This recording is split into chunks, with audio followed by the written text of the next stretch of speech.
Tai dėkoju, kolegos, kaip meras ir įgarsino, teikiamas tarybos sprendimas dėl kelių taisyklių patikslinimo, kurios yra mūsų vietinės rinkliavos nuostatose dėl automobilių stovėjimo.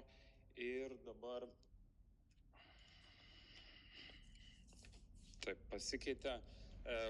Kokia situacija yra dabar šiuo metu? Tai mes turime vietinės rinkliavos taisyklę, pagal kurią pastačius automobilį mokamose vietose, realiai nuostatai kalba, kad ta vietinė rinkliava arba mokėjimas už parkavimą, kitaip tariant, turi būti sumokamas iš karto.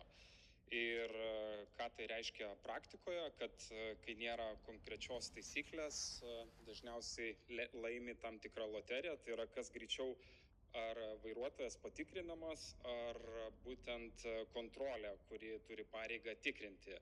Ir čia kaip ir pažymėta, būna atveju, kada tas rinkliava sumokama, tai tarkim, patikrinimas būna inicijuojamas ir po 40 sekundžių, ir ilgesnis laikas, kai būna. Tai čia keli praktiniai pavyzdžiai, šiek tiek jų bus daugiau. Tai ne vienas vairuotojas su ją susidūręs, kai tik atvyksta į parkavimo vietą, nespėja išlipti, o jau yra surašomas pažeidimas.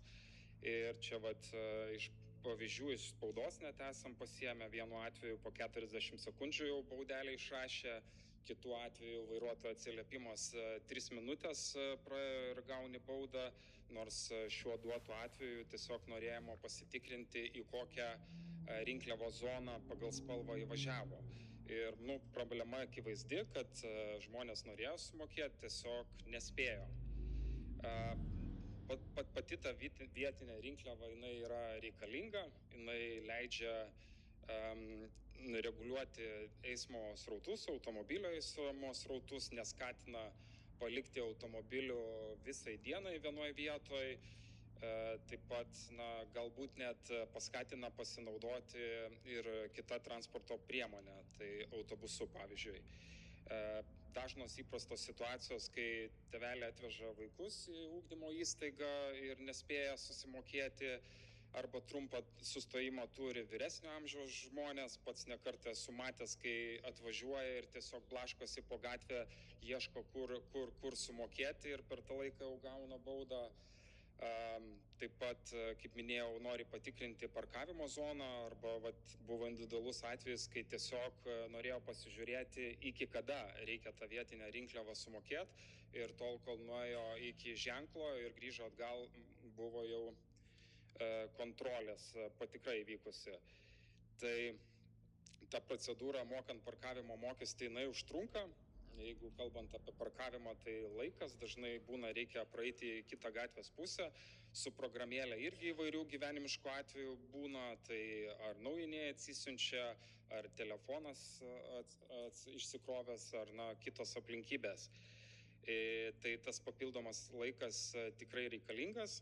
Čia keletas praktinių pavyzdžių, tai Talinas turi 15 minučių tolerancijos ribą savo parkavimo mokesčius sumokėti, kai automobilis atvyksta.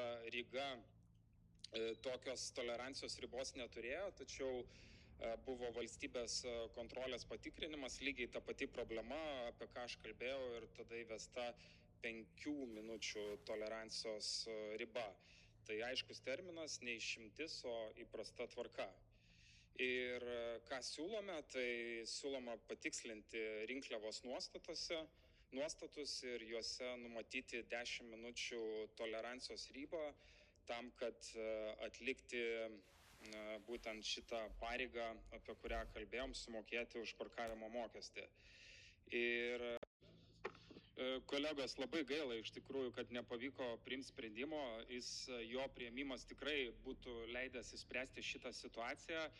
tie pokalbiai, jie nieko nepadės, nes kiekvienu atveju tą pačią minutę, kai kontrolierius stovi prie automobilio, parkavimo mokesčio sumokėti nebegalima, todėl buvo būtinas rinkliavos nuostatų patikslinimas ir čia toks, dabar išsisukinėjimas, kad kažkaip minkštom priemonėm čia išsispręsim, o praktika rodo akivaizdžiai priešingą situaciją ir miestas į tą vairuotoją labiau žiūri kaip į vaikščiančią piniginę, suinteresuotas nubauduot, o ne, kaip sakyt, spręsti situaciją iš esmės ir padėti jam, nes visais atvejais, kuriuos aš minėjau, problema ne tai, kad nenorėjo sumokėti, o tiesiog norėjo turėti laiką, per kurį galėtų tą savo pareigą įgyvendinti. Tai labai gaila.